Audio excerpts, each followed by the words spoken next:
ನಾವು ಮಾಡ್ತೀವಿ ನೋಡಿ. ವೈಟ್ ಟ್ಯಾಪಿಂಗಿಗೆ ನಮ್ಮ ಗೌರ್ಮೆಂಟ್ ಬಂದ ಮೇಲೆ 1700 ಕೋಟಿ ರೂಪಾಯಿ ಇನ್ವೆಸ್ಟ್ಮೆಂಟ್ ಮಾಡ್ತಾ ಇದ್ದೀವಿ, ಸ್ಟಾರ್ಟ್ ಮಾಡಿದ್ದೀವಿ. ಹೈ ಡೆನ್ಸಿಟಿ ಕಾರಿಡಾರ್ಗೆ 273 ಕೋಟಿ ರೂಪಾಯಿ, ಗ್ರೇಡ್ ಸಪ್ರೇಟರ್ಗೆ 752 ಕೋಟಿ ರೂಪಾಯಿ.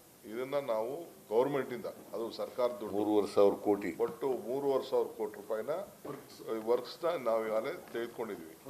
ಇದು ಬಹಳ ದೊಡ್ಡದ ಕೆಲಸ. ನಾನೇನು ಇದಂತ ಎಲ್ಲ ಮುಂದೆ ಸತಿ ಕ್ಲೋಸ್ ಮಾಡ್ತೀವಿ ಅಂತಲ್ಲ, ಅದಕ್ಕೆ ಆದಂಥ ಒಂದು ಸ್ಪೆಸಿಫಿಕೇಶನ್ ಇದೆ, ಅದ್ರ ಮೇಲೆ ನಾವು ಮಾಡ್ತಾ ಇದ್ದೀವಿ. ನಮಗೆ ಬೆಂಗಳೂರು ನಾಗರಿಕರ ಬಗ್ಗೆ ಅಪಾರವಾದಂಥ ಅವ್ರ ಗೌರವ, ಒಳ್ಳೆ ಜನ ಇದ್ದಾರೆ. ಇದನ್ನ ಮಳೆ ಯಾವ ರೀತಿ ಬರ್ತಾ ಇದೆ ಅಂತ ನಿಮಗೂ ಗೊತ್ತಿದೆ. ವಿಧಾನಸೌಧ ಸುತ್ತಮುತ್ತಲೇ ಯಾವ ರೀತಿ ಗುಂಡಿಗಳು ರಾತ್ರೋರಾತ್ರಿ ಆಗ್ತಾ ಇದೆ ಅನ್ನೋದು ಕೂಡ ಗೊತ್ತಿದೆ ನಿಮಗೆಲ್ಲ. We are at it. Chief minister ಕರೆದು ಫೈನಲ್ ವಾರ್ನಿಂಗ್ ಕೊಟ್ಟಿದ್ದಾನೆ. ನಾನು ಅದಕ್ಕೆ ಮೀಟಿಂಗ್ ಮಾಡಿದ ದಿನ ನಾನು ಅವರೆಲ್ಲ ಅಫಿಷಿಯಲಾಗಿ ಕಮಿಟ್ ಆಗಲಿ ಅಂತೇಳಿ ನಾನು ಅವತ್ತು ಪ್ರೆಸ್ ಕಾನ್ಫರೆನ್ಸ್ ಮಾಡಿಲ್ಲ.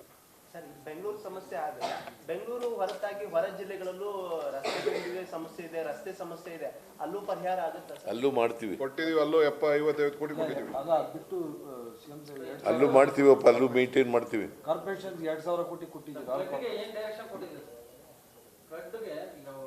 ಸಾಕಷ್ಟು ಮಳೆ ಆಗ್ತಾ ಇದೆ, ಏನ್ ಡೈರೆಕ್ಷನ್ ಹೇಗೆ ಕೊಟ್ಟಿದ್ದಾರೆ ಅಧಿಕಾರಿಗಳು? ಮಳೆಯಿಂದ ಸಮಸ್ಯೆ ಆಗಿದೆ ಸರ್, ಅತಿವೃಷ್ಟಿ ಆಗಿದೆ. ಮೊನ್ನೆ ಅತಿವೃಷ್ಟಿಗೆ ಪರಿಹಾರ ಬಿಡುಗಡೆ ಮಾಡಬೇಕು ಅಂತ ರೈತರು ನಿಮ್ಮ ಮನವಿ ಸಲ್ಲಿಸಿದ್ದಾರೆ. ನಾವು ಜಂಟಿ ಸರ್ವೆ ಮಾಡ್ತಾ ಇದ್ದೀವಿ, ಅವರಿಗೆ ಟೈಮ್ ಕೊಟ್ಟಿದ್ದೀವಿ. ಕೆಲವು ಜಿಲ್ಲೆಗಳಲ್ಲಿ ಈಗಾಗಲೇ ಕೆಲಸ ಪೂರ್ಣ ಆಗಿದೆ, ಕೆಲವು ಜಿಲ್ಲೆಗಳಲ್ಲಿ ಮಳೆ ಬೀಳ್ತಾ ಇರೋದ್ರಿಂದ ಜಂಟಿ ಸರ್ವೆ ಮಾಡೋಕ್ಕಾಗಿಲ್ಲ. ಮಳೆ ಕಡಿಮೆ ಆದ ತಕ್ಷಣ ಜಂಟಿ ಸರ್ವೆ ಮಾಡಿ ರಿಪೋರ್ಟ್ ಕೊಡ್ತಾರೆ. ರಿಪೋರ್ಟ್ ಕೊಟ್ಟ ತಕ್ಷಣ ಪರಿಹಾರ ಕೊಡ್ತೀವಿ.